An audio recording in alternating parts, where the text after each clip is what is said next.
My wife replaced our son's ashes with sand years ago. I opened my son's urn for the first time since the funeral and discovered the truth, which means my wife has been lying to me about where our child's remains really are. The box was lighter than I ever would have expected. I'm Mark, a 46-year-old high school history teacher. My entire life revolves around concrete facts and verifiable timelines. I spend my days explaining cause and effect to teenagers. My world is built on a foundation of tangible, objective evidence. It was a quiet Saturday afternoon in my small, cluttered office. This room has always been my personal sanctuary from the world. Helen, my wife, was out for the day with her sister. Our house was still and silent the way it usually is now. We live together in this space, but we rarely occupy it together. She has her routines, and I most certainly have mine. I decided to finally tackle the dust that had settled everywhere. I started with the lower shelves, working my way slowly upward. On the very top shelf, tucked behind a stack of old yearbooks, sat the small mahogany box.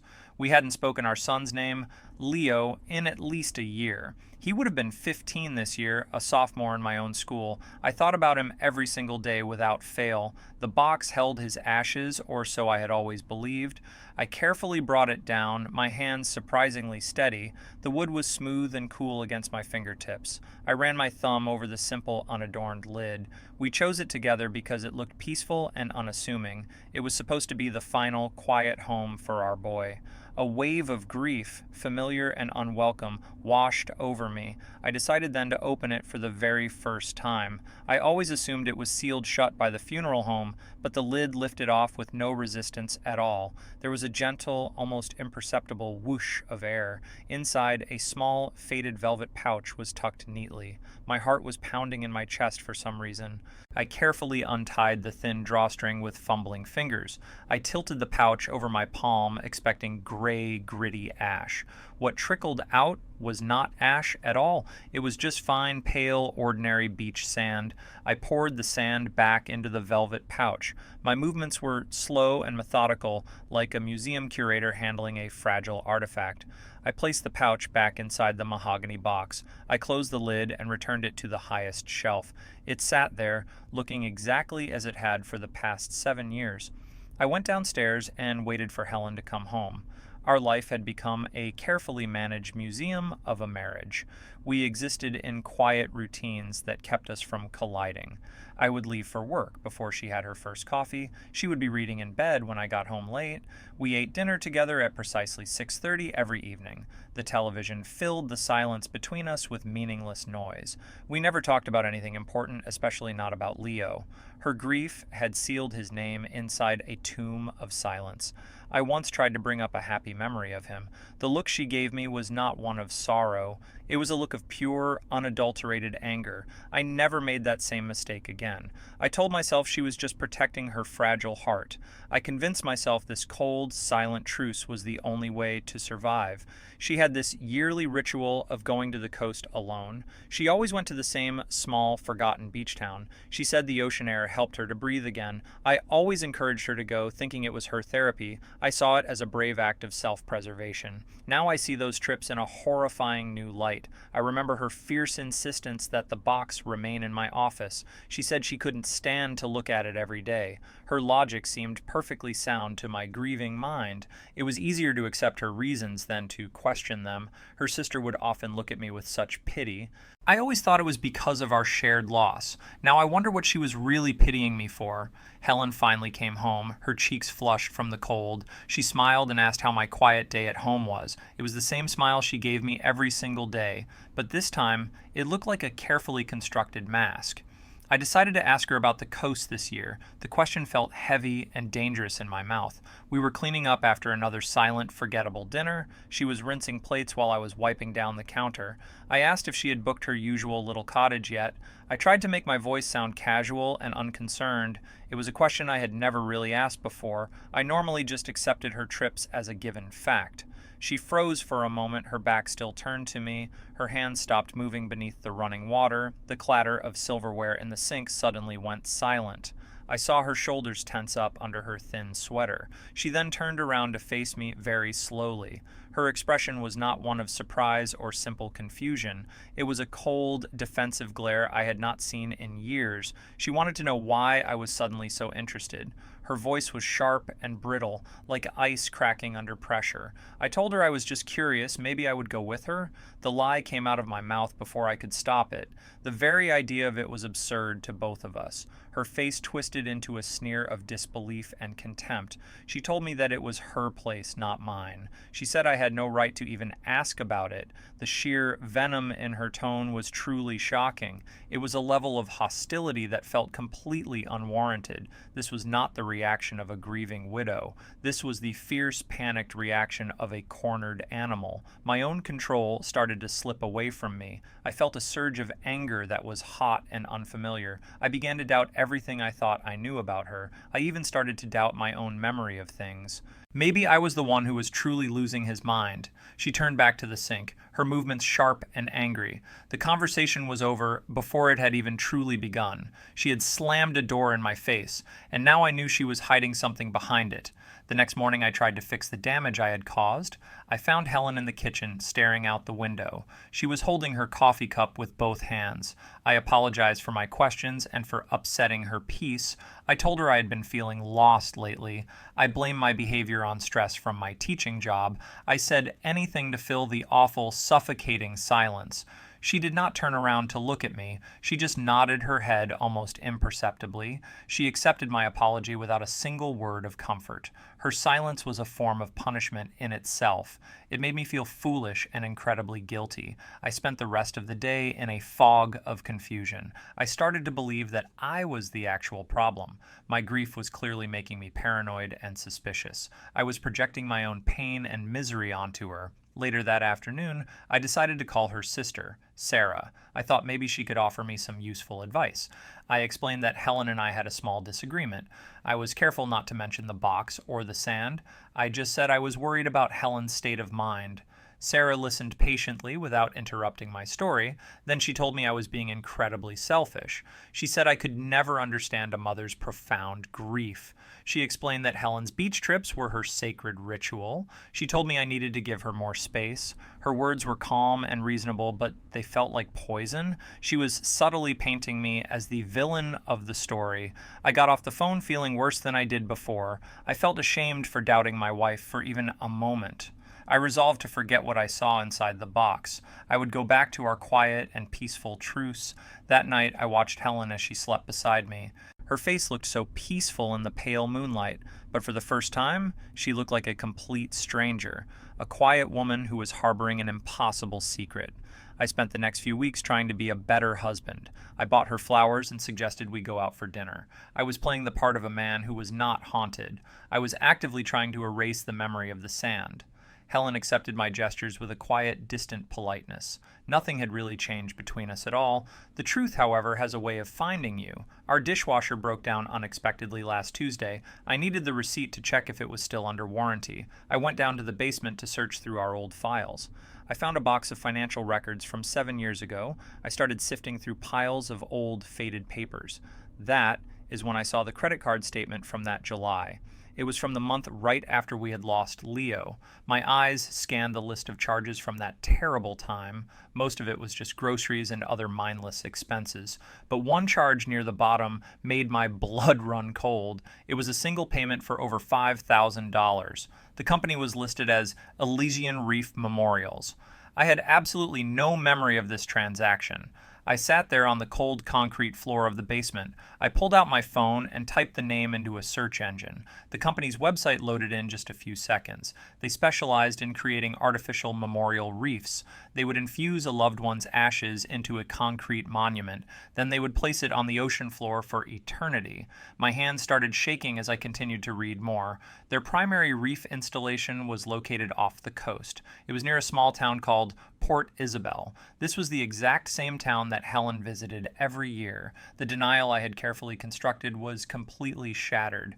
This was the evidence my historian brain had been craving. It was a receipt for her unbelievable, devastating lie. I stared at a photo of the reef on their website. It was a quiet, underwater garden of gray monuments. I now knew where our son really was. I held on to that terrible knowledge for 3 more days. I walked around my own house like a ghost. The credit card statement was hidden in my desk drawer. It felt like a ticking bomb waiting to finally detonate. The moment came on a Thursday evening. Helen was on her laptop at the kitchen table. She was looking at pictures of little coastal cottages. She casually mentioned she was booking her trip to Port Isabel. She said it with such practiced, easy nonchalance. Hearing her say the name of that town broke something inside me. All the paralysis and confusion finally evaporated. I was left with a feeling of cold, hard clarity. I went into my office without saying a single word. I retrieved the folded credit card statement from my desk. I walked back into the kitchen where she was still browsing. My heart was not pounding and my hands were not shaking. I felt a strange and unsettling sense of calm.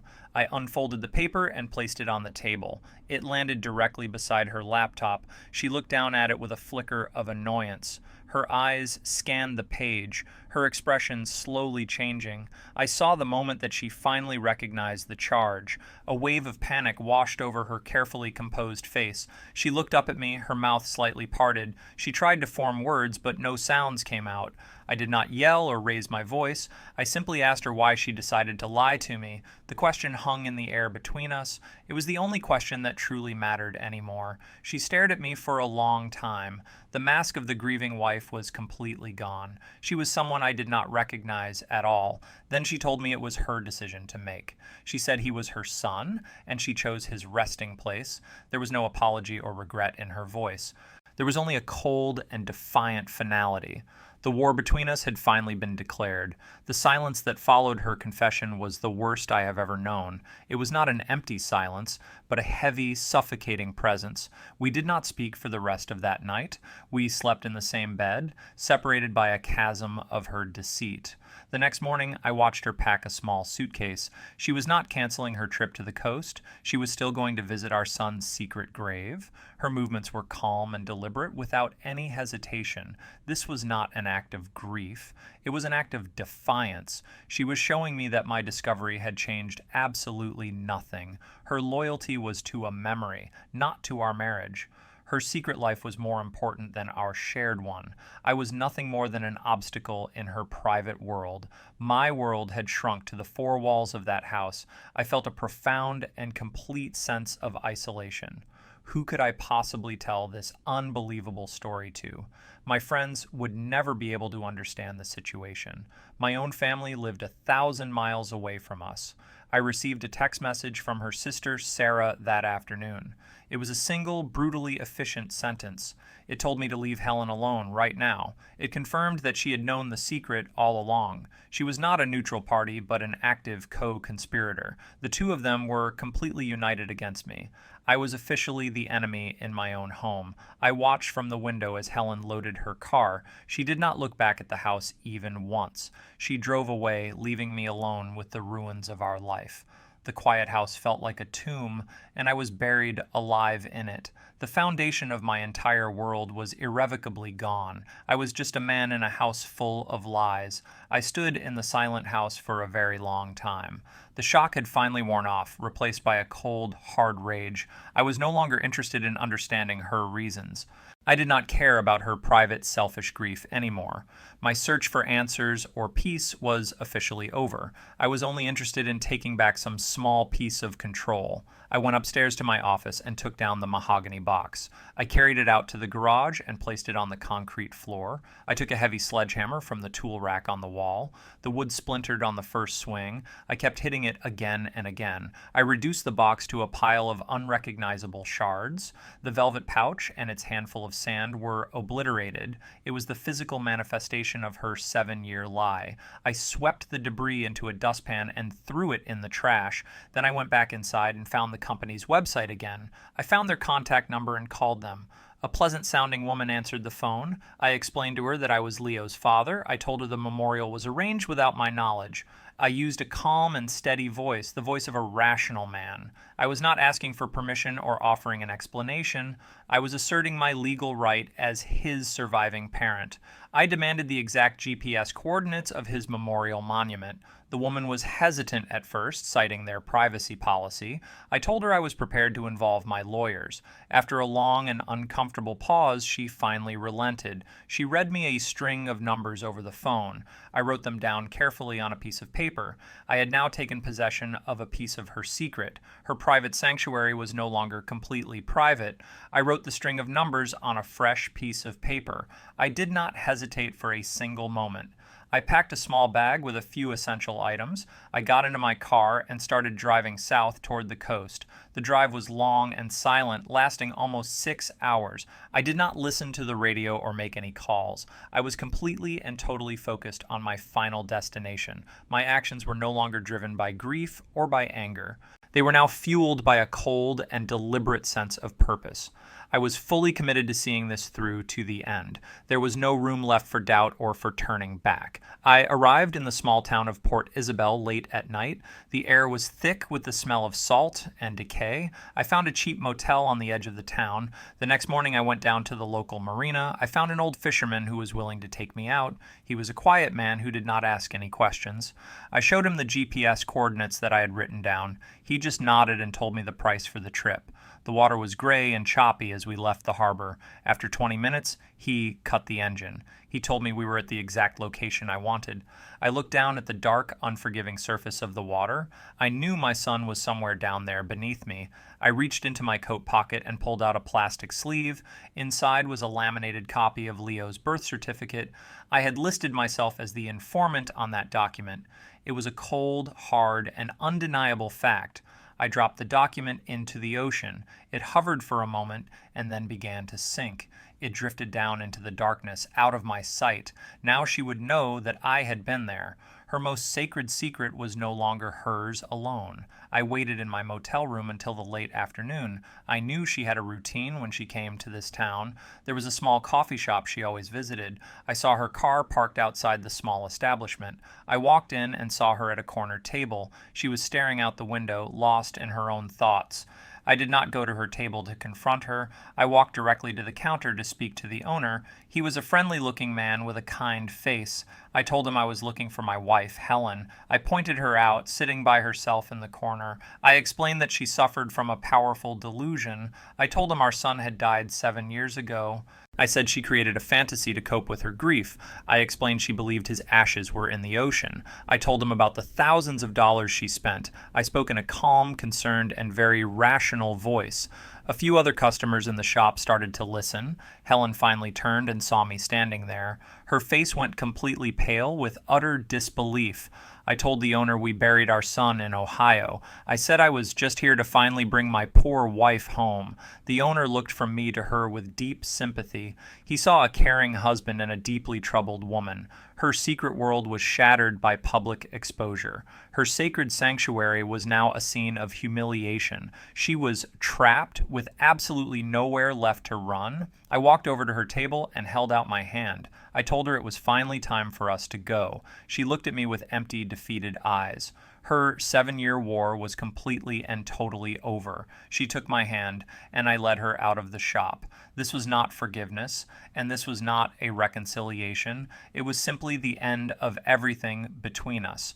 The long drive home was completely and totally silent. We were not a husband and wife returning from a trip. We were a guard and a prisoner in a moving cell. She stared out the passenger window the entire time. I kept my own eyes fixed firmly on the road ahead. There were no tears, and there were no final words.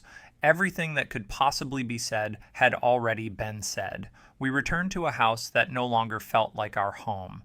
It was just a building where 2 strangers now resided. She moved her things into the spare bedroom that night. She did it without any drama or announcement. I heard the quiet click of the door shutting down the hall. That was the only acknowledgement of our new arrangement. Our lives became a series of quiet, separate movements. We used different bathrooms and ate at different times. We were ghosts who haunted the same empty space. I had won the war between us in a decisive way.